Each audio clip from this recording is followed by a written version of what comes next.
Hey everybody, and welcome back to another episode of IPT2. And this week we've put the title as Broken. Now, there's a reason for that title, and this is because we're going to delve into a little bit about coaching and how we see clientele, how we might even see ourselves and other coaches. And I use that word broken because it's a term that we can sometimes associate with other people. And we see it quite a lot now on social media. We see people using terms like, oh, fix this broken habit, fix this, fix that, this is broken, this part of you can be fixed. And these terms never actually paint the proper story about what people are going through or what they might have to do within themselves to be better. And that's what we're going to discuss a little bit more on this podcast. Now, I'm going to break it down into different sections, and I'm going to start first with clientele. So, when you're a coach and you're looking at a person's workout and you're looking at their nutrition, and maybe even when you get deeper into coaching, you look at their life, how they do things, and how you analyze things at a deeper level. Now, that could be different points of data. It doesn't always have to be looking at the psychology of somebody. It could be looking at different things like DNA data. It could be looking at things like how they react to certain things.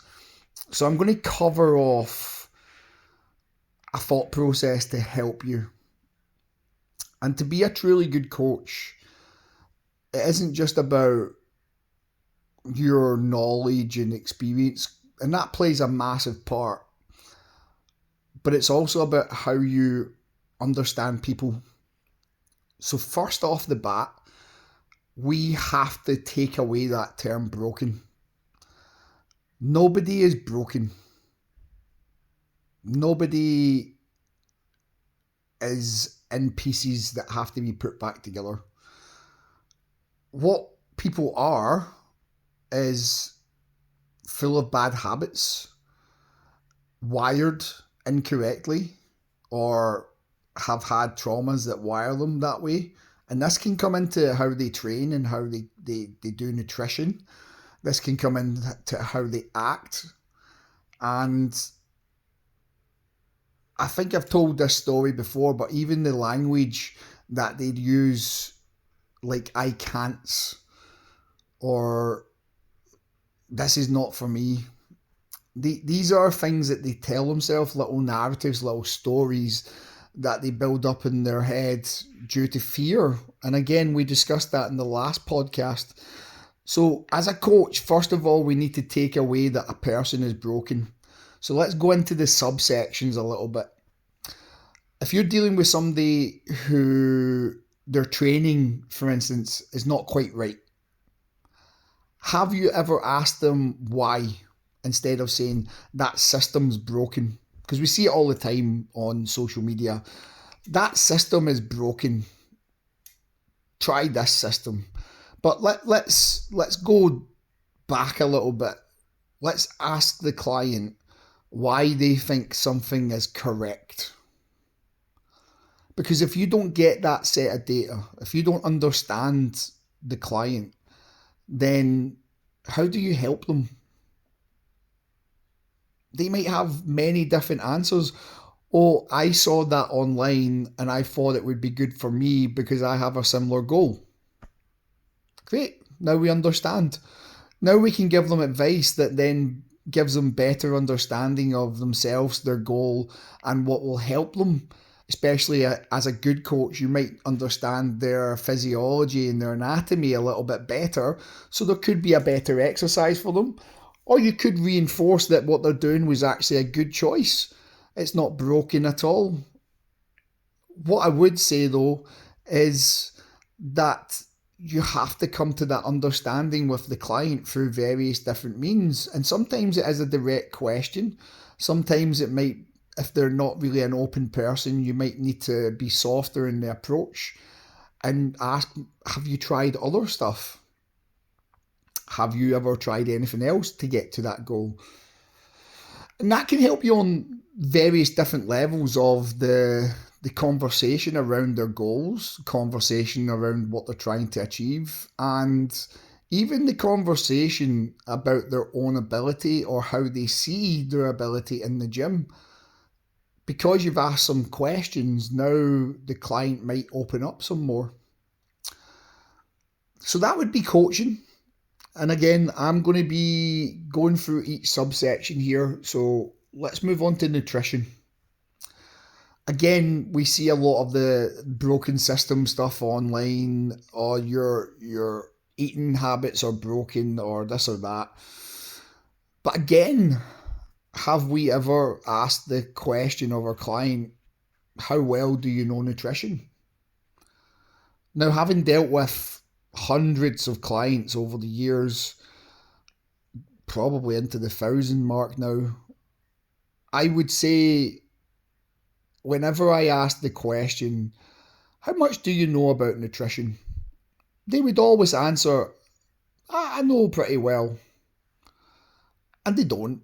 Most of the time they don't know much about nutrition to the depth that we do as good coaches. And that's okay.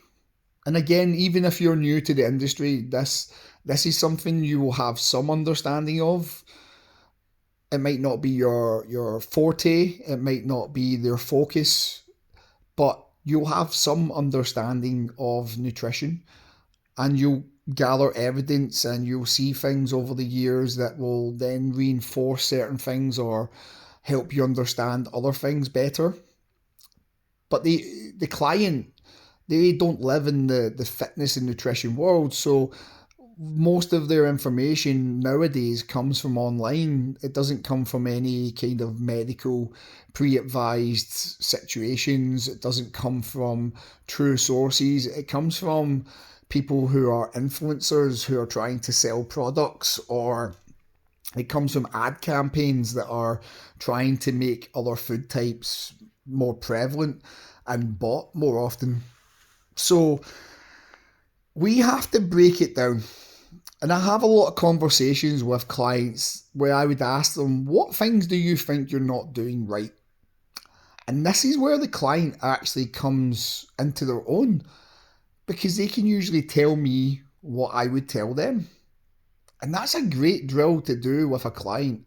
And if it doesn't go the way you think it's going to go, you can have the conversation where you can explain your points and they can understand and take it away. But the biggest thing for most clients is that they know they should be doing different things, but they don't know the options they have, so they can't make an informed choice. Now, to fix a broken habit, we have to take away the fear they have of making changes, because they might not want to. They don't know how that fits their life. So we give them options. We let them decide if they need more potassium in their diet. What kind of advice can we give them? If they need more calories in their diet, especially people who want to put on weight and they're afraid of putting on weight because of what that might mean.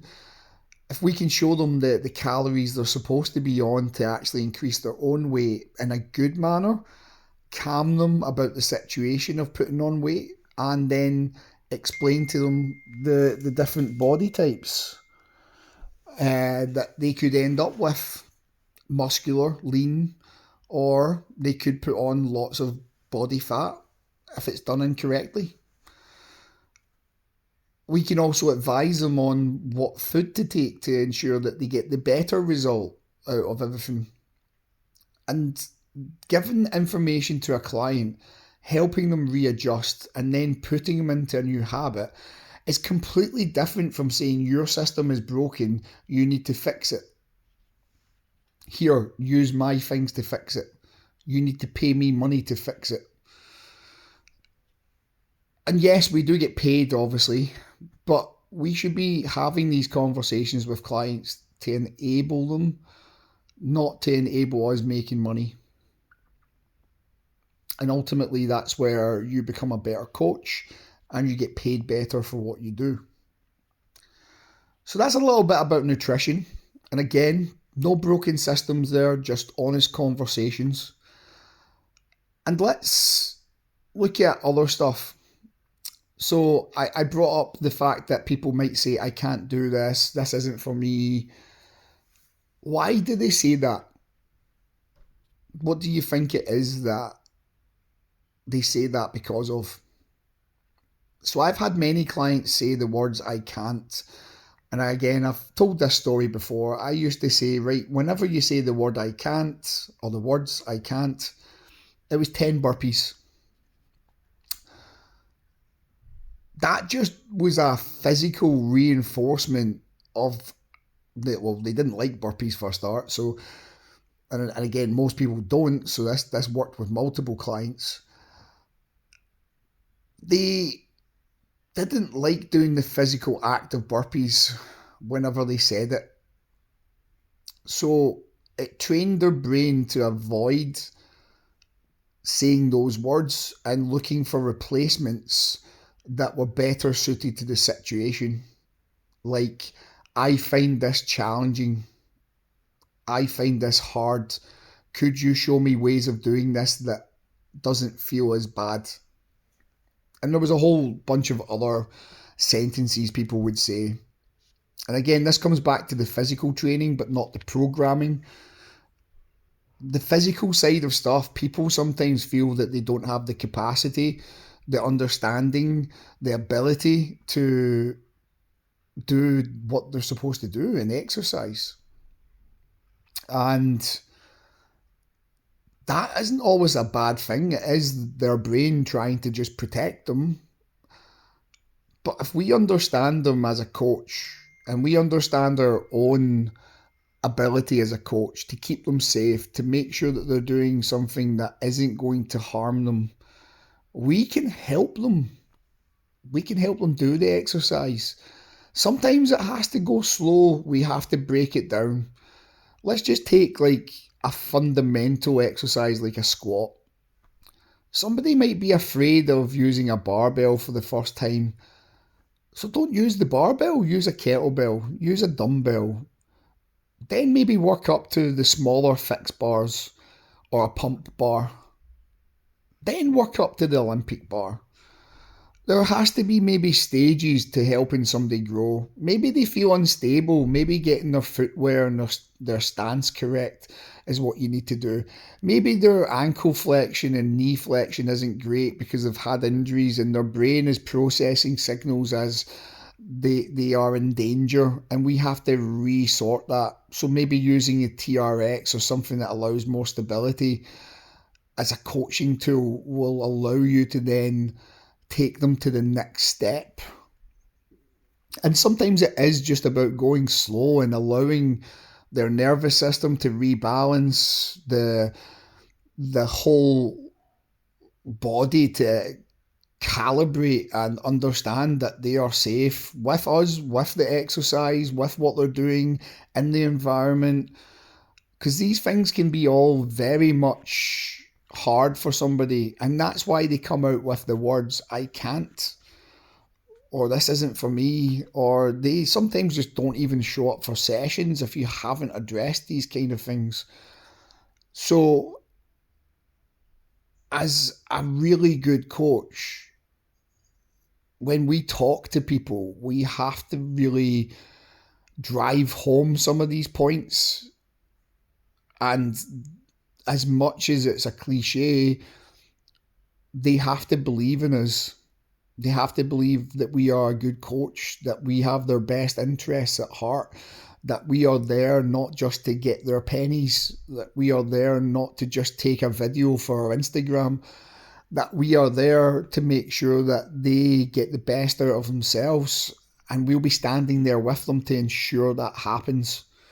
We'll be there to spot them when you need that safety net. We'll be there to make sure that we are analysing properly everything they do so we can understand them better and help them move forward.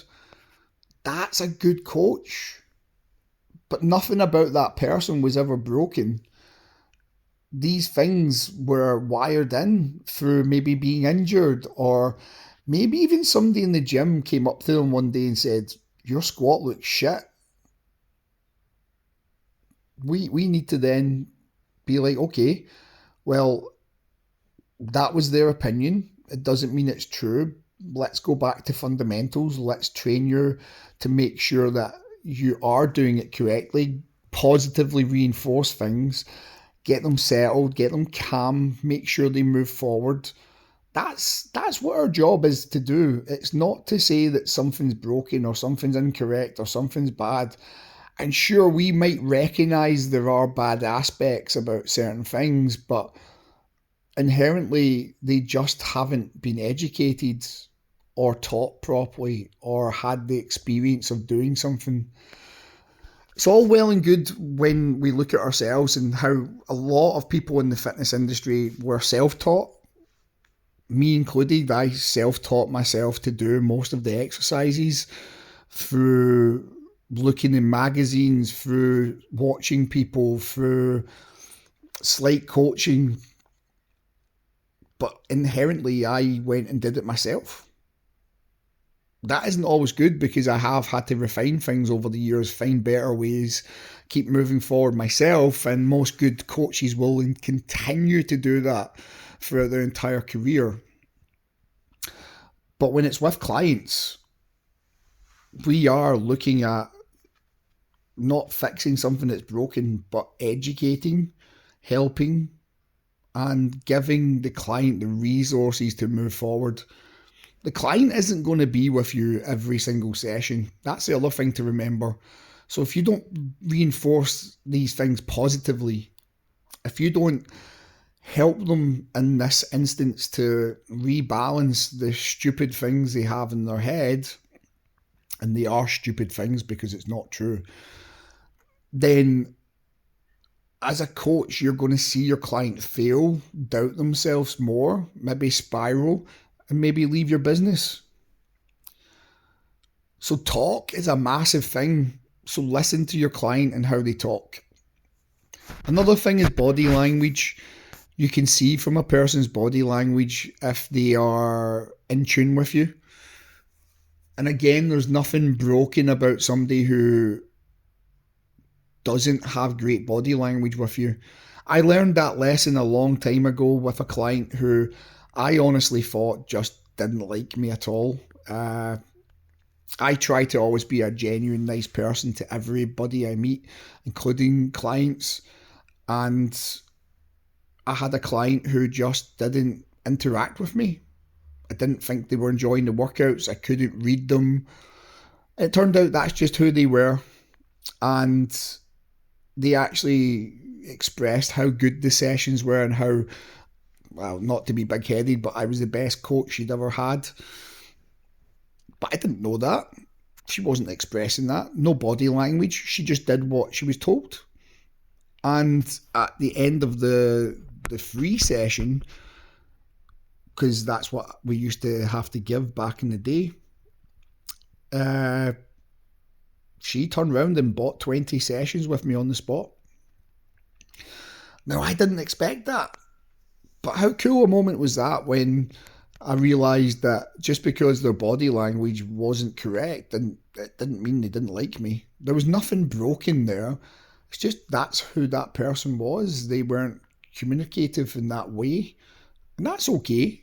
It ended up being a very good goal-orientated block of sessions, and she got to her goal and everything was good.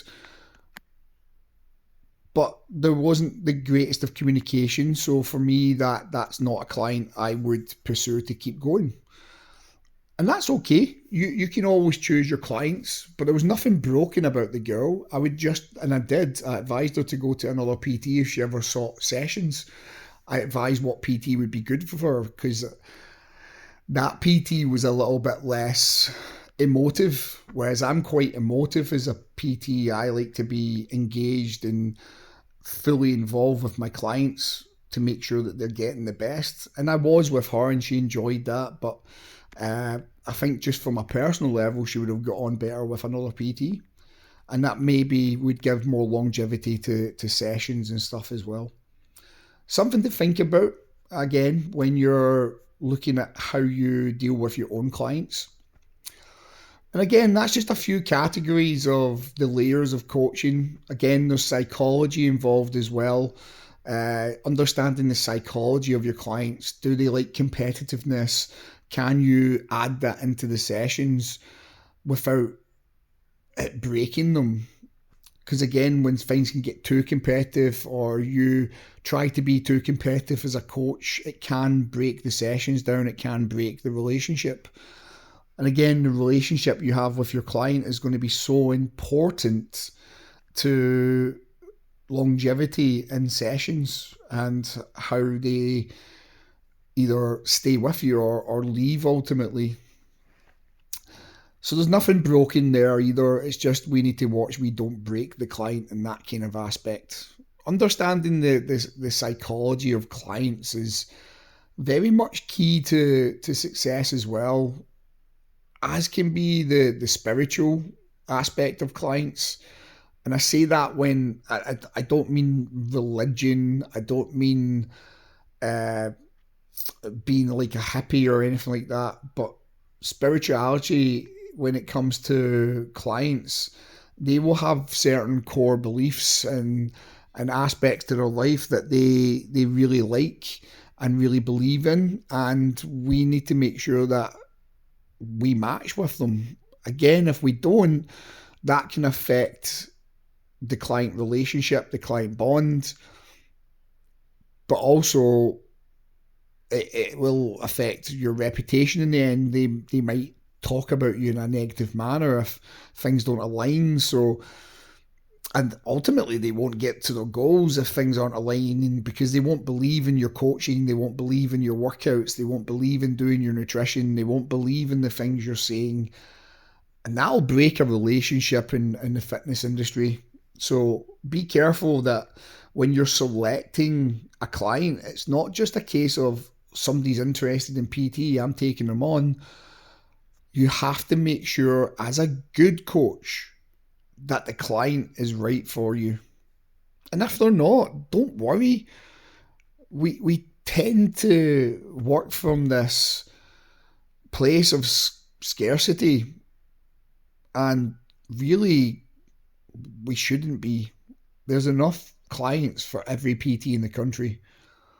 Believe me, there's enough clients in the entire world that will pay money for your services. Don't work from scarcity. That's a place where you as a coach could be broken if you're working from scarcity. So make sure that your clients are right for you. Make sure that they're not going to break your happiness. Make sure that when you take a client on board, you're going to be happy with the type of training you provide them. Sometimes you might not. I mean, for me, I get really bored with simple weight loss clients nowadays. And that's nothing to do with them and everything to do with me. I can help people lose weight. I really can. I've done it myself. I'm currently doing it. It's not the hardest thing in the world to do when you get all your factors correct. Some people don't know all their factors. And again, that's where you might want to, as a coach, do different testings or ask them to go get tested for certain things to ensure that you've covered all bases. But inherently, they kind of bore me nowadays as a coach. I'm more interested in different aspects of fitness. I'm interested in DNA. I'm interested in all the factors that can be at play to get people optimal and live life longer, to be healthier for longer, to be able to play with their kids for longer, to enjoy life better, to have better thought processes on everything. I am more interested in helping people rehab. I'm more interested in fixing problems that are unique. But weight loss, I wouldn't take a weight loss client on. It won't mean I won't help somebody who wants weight loss. And never ever think that at IPT we wouldn't help with anybody who is looking for help.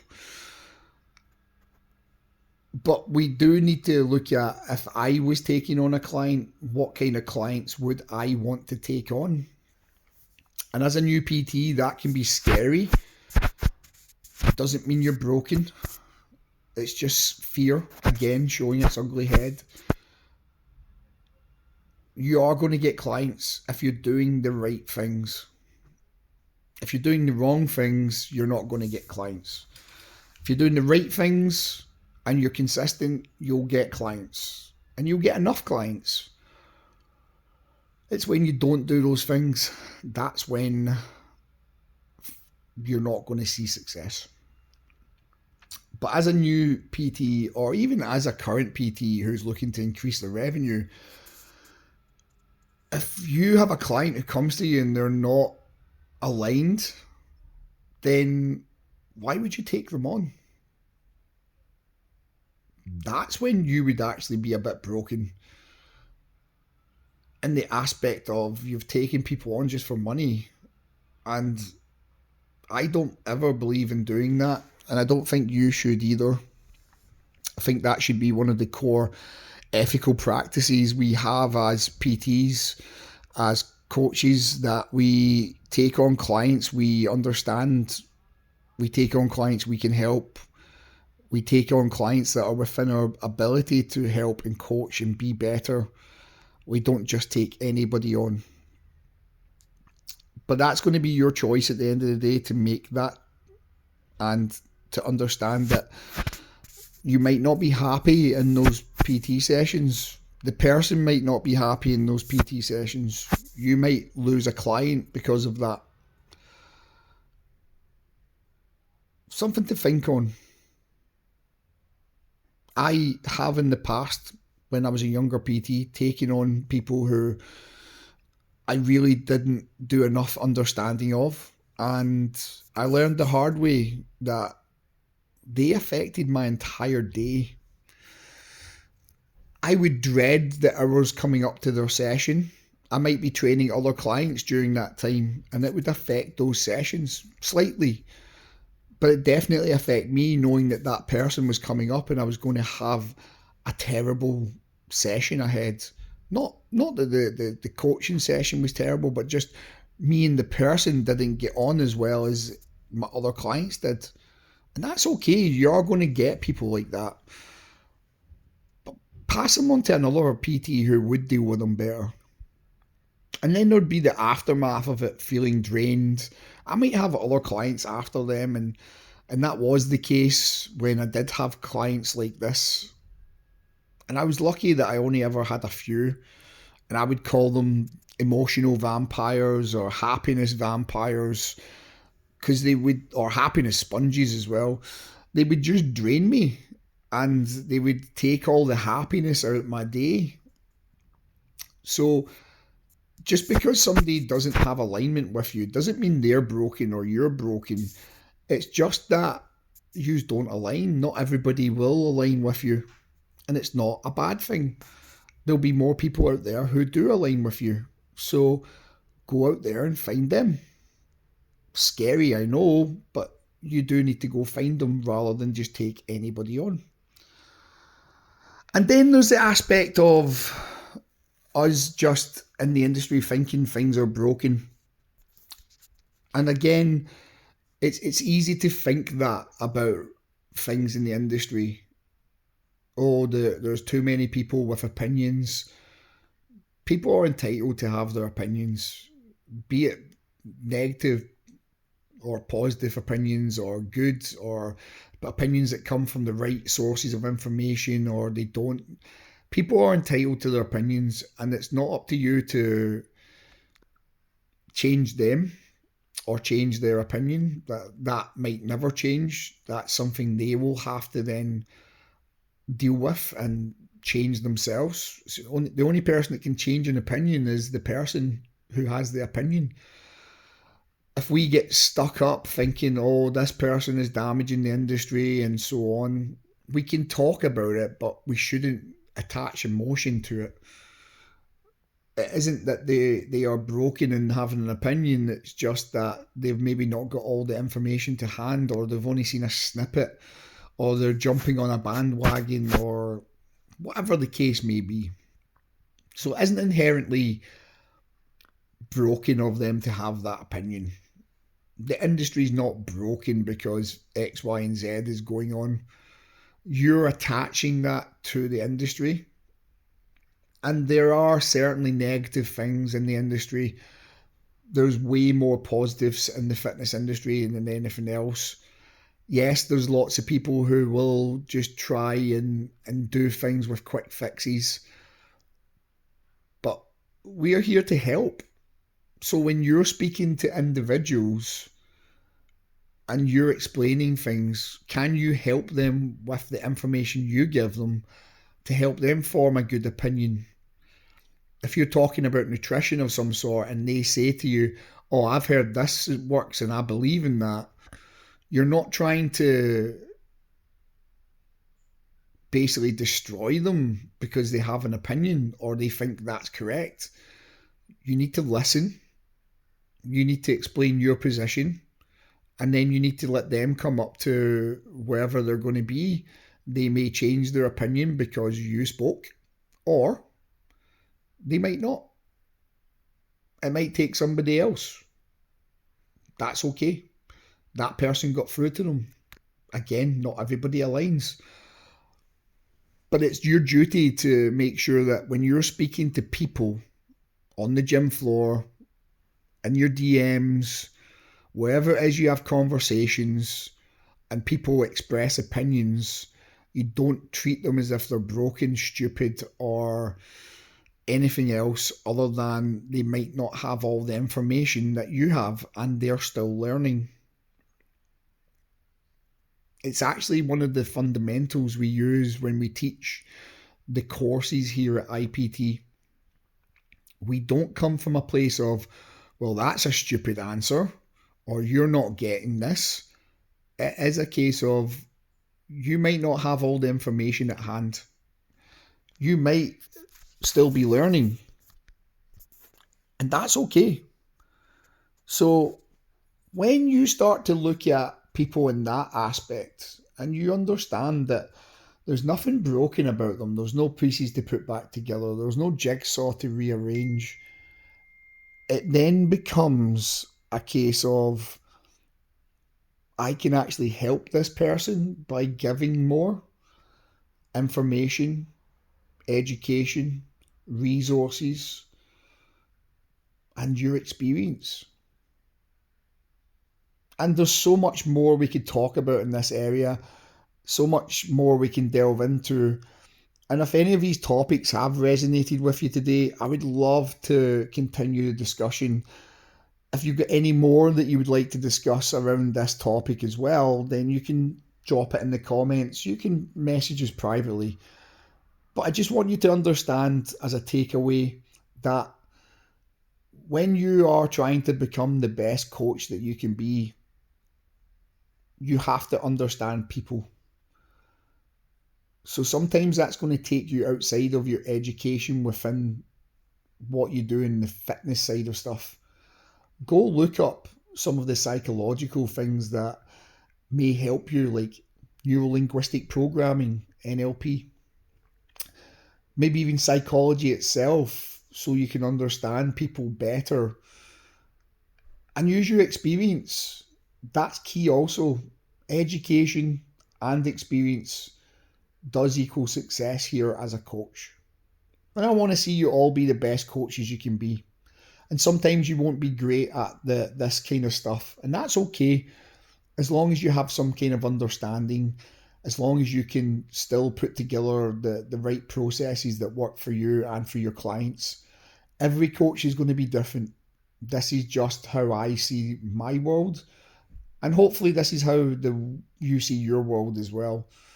Full of people that actually need support rather than full of people who we are trying to get pennies off of. So until next time, guys, I hope you've enjoyed this podcast. Again, if you liked it, share it, give it a like, pass it on to friends, and make sure to subscribe. And until next time, stay safe, take care, and we'll see you on the next one.